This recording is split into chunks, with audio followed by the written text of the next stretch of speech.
very much, Matthew, for being with us. Can you please introduce yourself? Hi everyone. I'm Matthew Caruana. I currently am the CEO of JAYE Malta. We are an NGO working mainly in entrepreneurship education, financial literacy, and also employability. A bit of background from my end. I've been involved in the startup scene in Malta for the past, I would say, 6 years. Previously, before that, I actually helped setting up startups, and I worked both Malta and in the UK. But in the last 6 years, I've been involved in the crowdfunding space, startup advisory, mentorship, as well as some entrepreneurial education. And for the past 2 months now, I've been involved, and I'm the CEO of JAYE Malta, which is, as I said, an organization working in entrepreneurial education. For those who might be aware, JAYE Malta is part of JAYE Worldwide, so people around the world might have encountered the organization in their own country. Perhaps. Thank you very much for your introduction. I think that your background is going to be very helpful in order to help us answer some of the questions. So let's start with questions regarding getting to Malta. So can you please tell us how can someone come to Malta and start their business there if they're from EU or non-EU? Are there some regulations, some documentation that you need to provide maybe? Okay, so if you're coming from the EU, it's obviously easier because there's the freedom of movement, and you can come to Malta anytime, and you can stay and deal with the things easier. From a non-EU perspective, there are obviously some things you need to keep in mind in terms of work permits, if you're coming for work, or residency, as well as the registrations to do business in Malta. So what I would suggest in that case is there are a couple of organizations in Malta which help. Some of them are governmental. For example, Business First could be, there's an agency called Business First. This is a governmental entity which supports people starting their own business.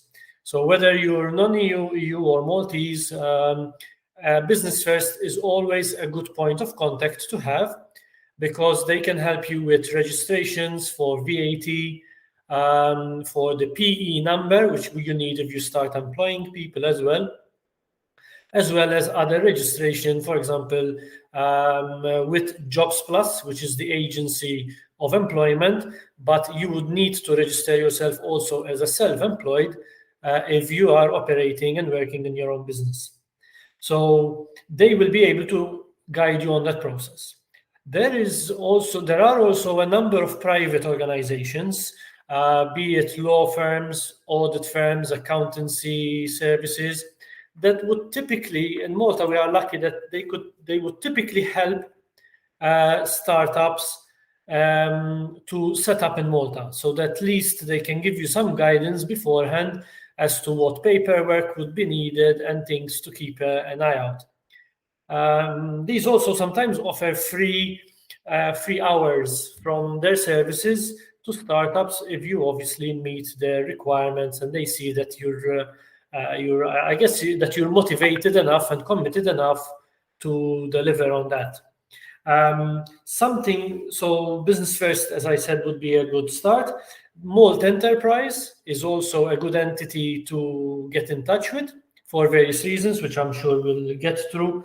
And there's also a website which was set up recently by the Malta Enterprise as well, which is called startinmalta.com. One word, no hyphens, no dashes, nothing.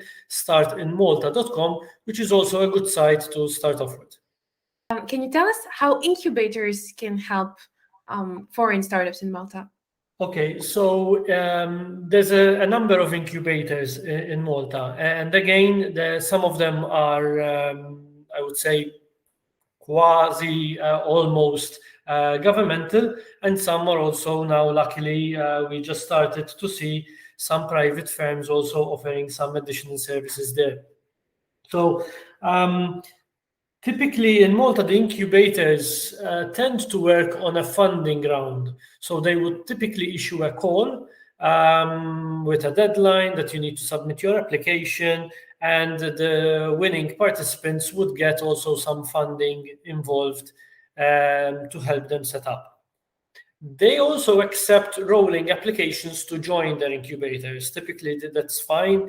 You just contact them, explain a bit your case, and they would be able to tell you whether you fit into their incubator or not. But typically as well, they do this funding round. In Malta, most of them do not take equity. Most of them operate either on a grant basis or they just offer you the services to join them. I would say some of them are free if you get accepted through the funding round and you get in, while others would have a monthly fee, which is very low compared to any other rent or any other services you can find, and you can join them like that.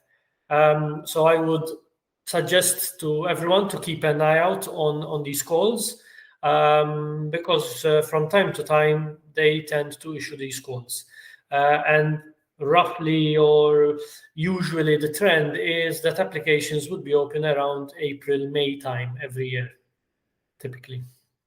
Okay, we will definitely keep an eye out for that. And what are the common requirements and conditions that you need to meet in order to join incubators in Malta?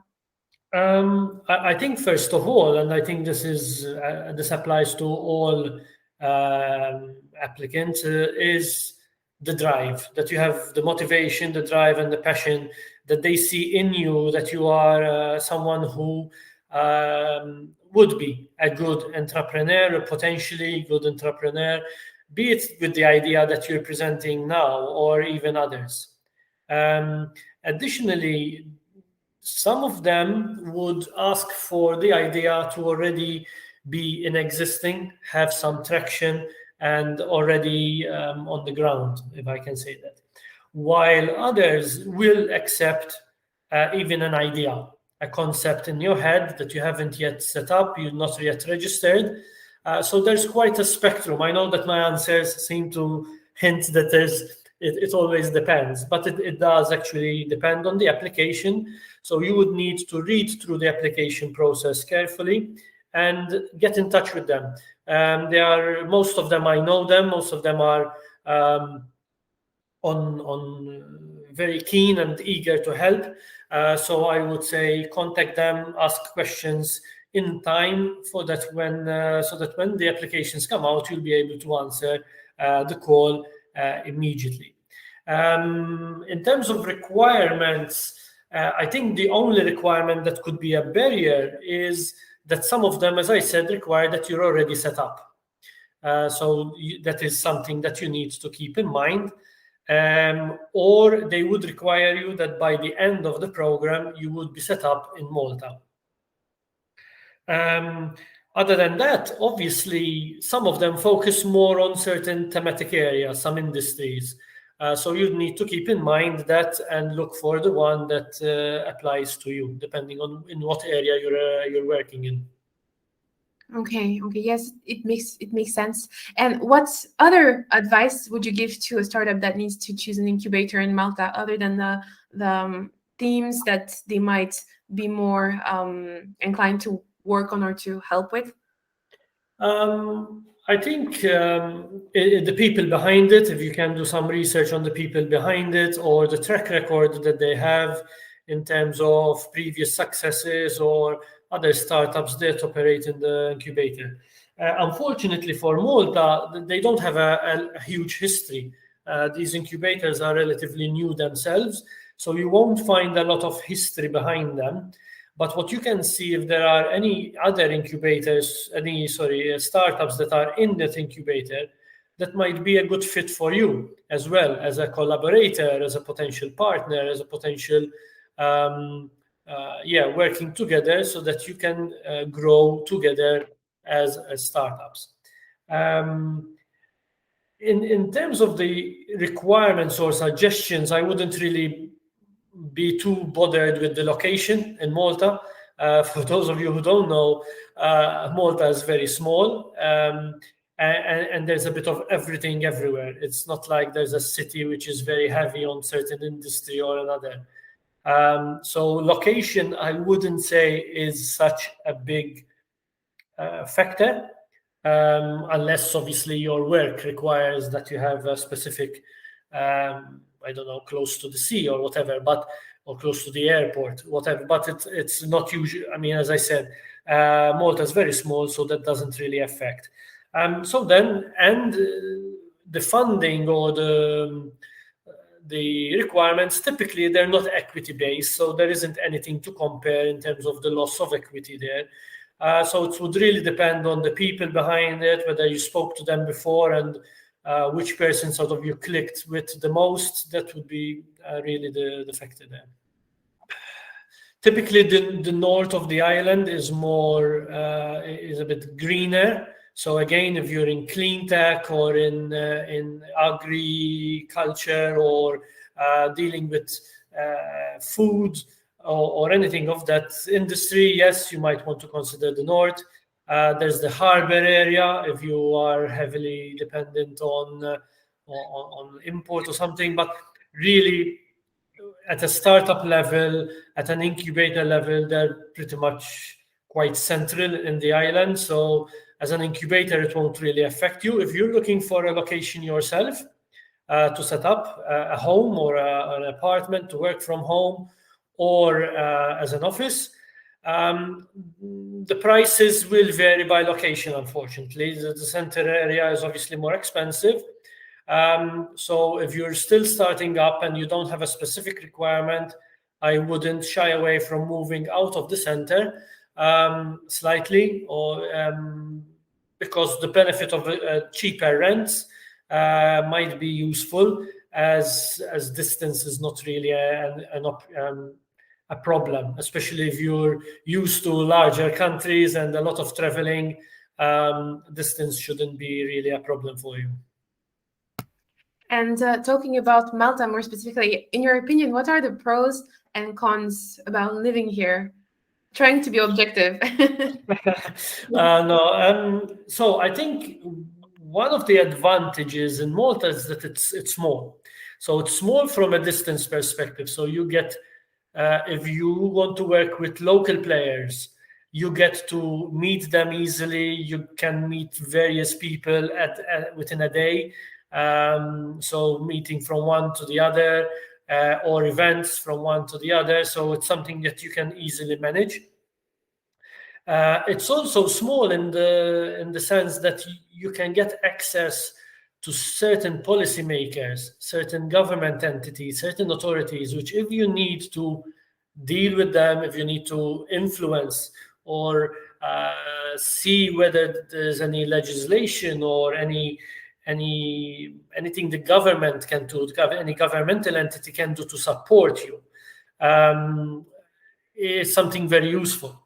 So, for example, if you are launching something, quite an innovative solution, a new technology, a new gadget, which is quite unique and innovative, like, for example, recently we've seen the drone industry growing in Malta because they could influence certain legislation.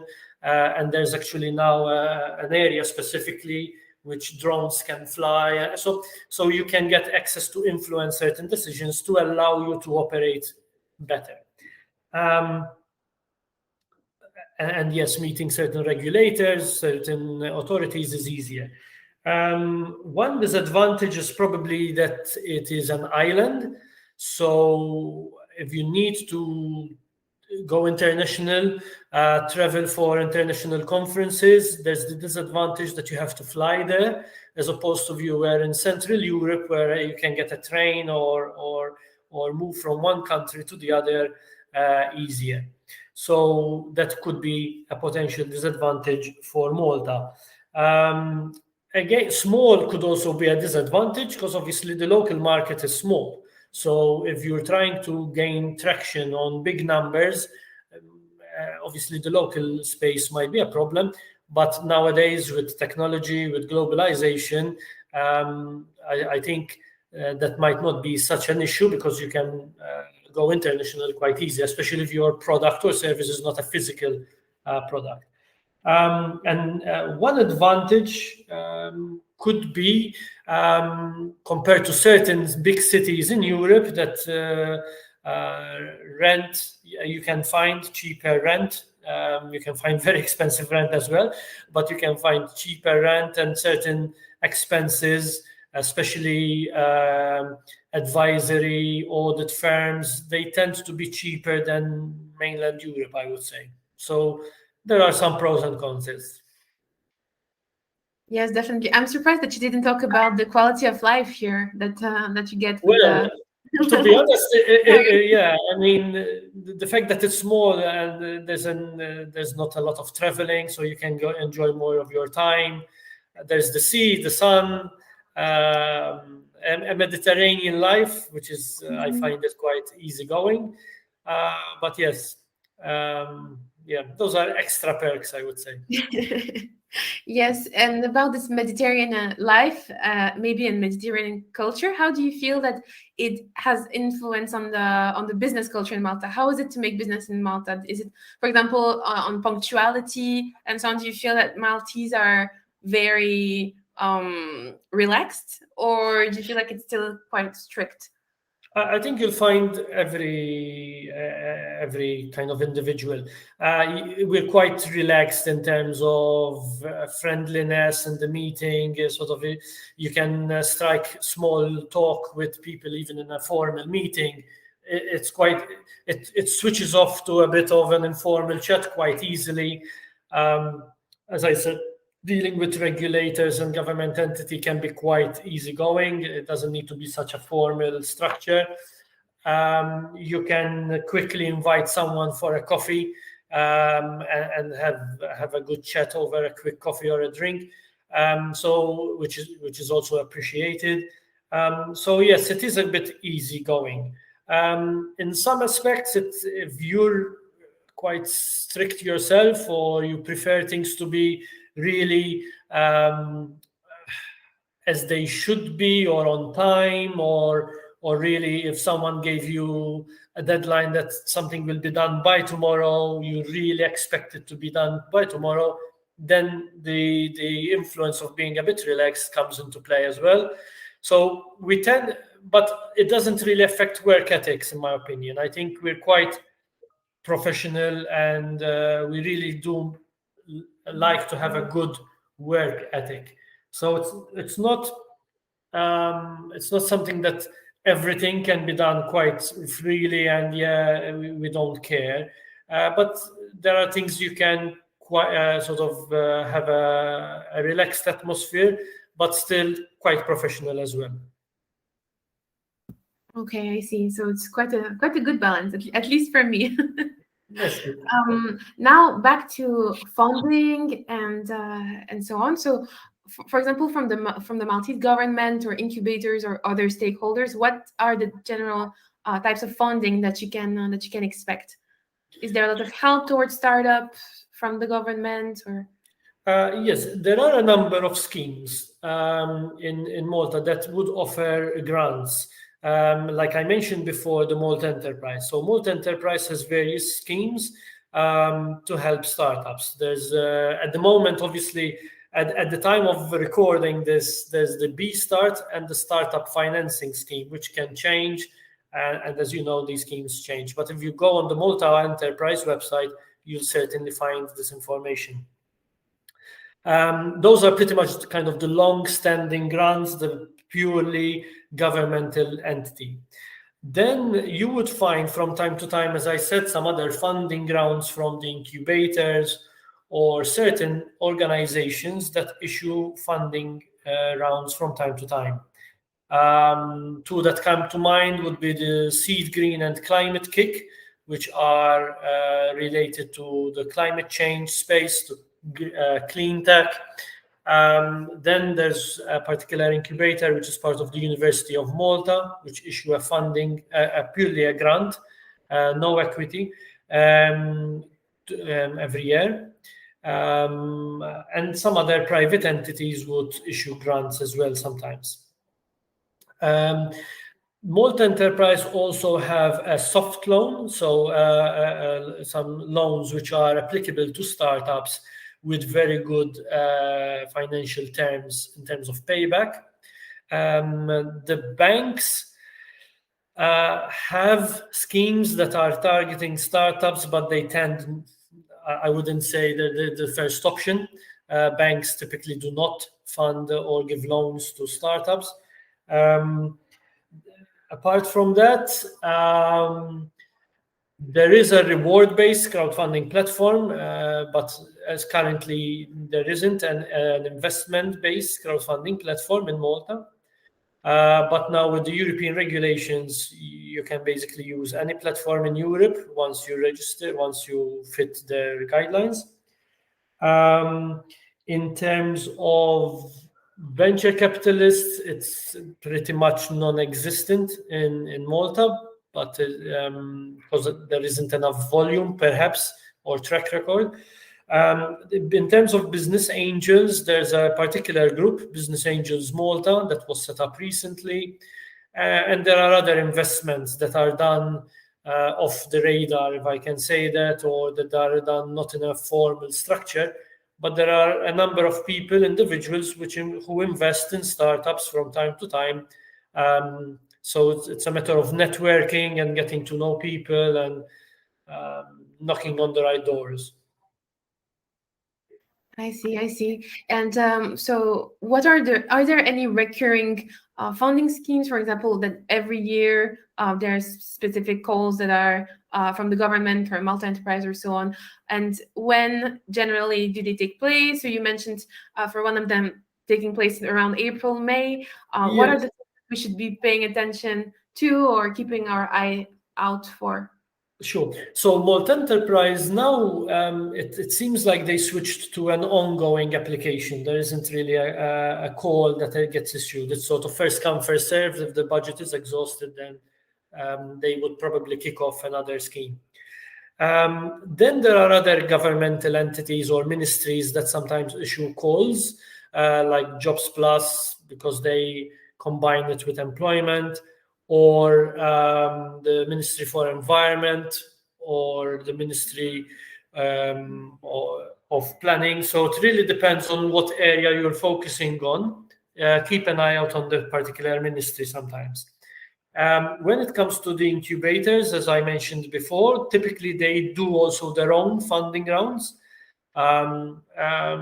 Funnily enough, I don't know what's the reason, they tend to be around April, May, as I said. Like the university one. University one has one which is quite a generic startup space, which is part of the Takeoff incubator. And they also have a particular scheme for anything related to maritime. It's called MARSA. So if you're working in the maritime space, keep an eye out on that. There's Seed Green and the Climate Kick, which are related to the climate change and the environmental solutions, which they've been running now for a number of years on a yearly basis as well. And last year, a private organization set up their own incubator, which is called Basement to Boardroom. And they also have a funding round called Pichora, which was held last year for the first time, and I'm from, as far as I know, it's going to happen again this year. So most of them are recurring, yes. Okay, I see. And how much freedom do you usually get with the money when you get granted or so? How much money? How much freedom do you get when you get those fundings? Do you get do you have some very strict requirements that you need to follow in order to keep it, or how does it usually work? Typically, in your application form, you would set certain milestones that you would aim to reach. Some of the incubators will kind of part of the funding is that you become a member in their incubator and you go through their mentorship program or through their guidance. There are some reporting, but I think it's more of keeping an ongoing conversation. They are aware that the world of startup changes, so you could have set certain milestones, but then they changed and you need to adapt and so on. So I think the requirements of the milestones and the reporting is more to avoid cases where you just take the money and run. But if you have an ongoing conversation with them and they see that the effort is there, that the motivation and the determination is there, but obviously things didn't develop or you had to twist or tweak your plans, they're quite flexible and they understand it's what startups nowadays need to deal with, this constant change. So yeah, I think they would be pretty flexible as long as you keep up the effort and you show that you're doing things for the best rather than not doing anything. Yes, it's completely understandable. So yeah, that's really great advice that you gave us a lot of information. But how to start when you're new in Malta, you just don't know anyone. You think, is there any entity that you can turn out to? Any, I don't know, development agencies? So someone who can help you writing applications and so on. Okay, so so I would say, as I said before, Business First would be a good organization to get in touch with quite immediately, because they are the ones that can help you with registrations. So be it licensing, if you need a particular license to operate in your space, or registrations and everything, they can guide you there. And as far as I know and from experience, they're quite helpful. Malta Enterprise would also be a good point to contact in case you're fitting in a particular priority that they have as a country. So they would be able to support you there and introduce you to some people if need be. Then, luckily enough, as I said, there are a number of private entities, be it law firms or accountancy firms, that would be eager to help and setting up in Malta. Obviously, there's the Malta Business Registrar that you need to keep an eye out for any requirements that you need in terms of registrations, but Business First will help you with that. And then there are other entities that if you Google it or see some posts online, if you follow the Malta space, you would get quite a number of people helping in terms of pointing you in the right direction. I mean, we at JAYE can also support. So if you get in touch with us, we can also point you in the right direction. There are Facebook groups, there are LinkedIn groups that you can join, and just post a question there, and people would be happy to help. I think it's something at the moment we're seeing quite a lot of interest in the space, and people are willing to help and pointing you in the right direction. So I wouldn't shy away from asking. There are communities being built around co-working spaces, nomads. There's a community of nomads. So if you're also in that space, or you describe yourself as a nomad, but you want to spend some time in Malta, there's also a good community building up. So it's a matter of keeping an eye out, looking online and asking questions. I mean, that's certainly something we're doing.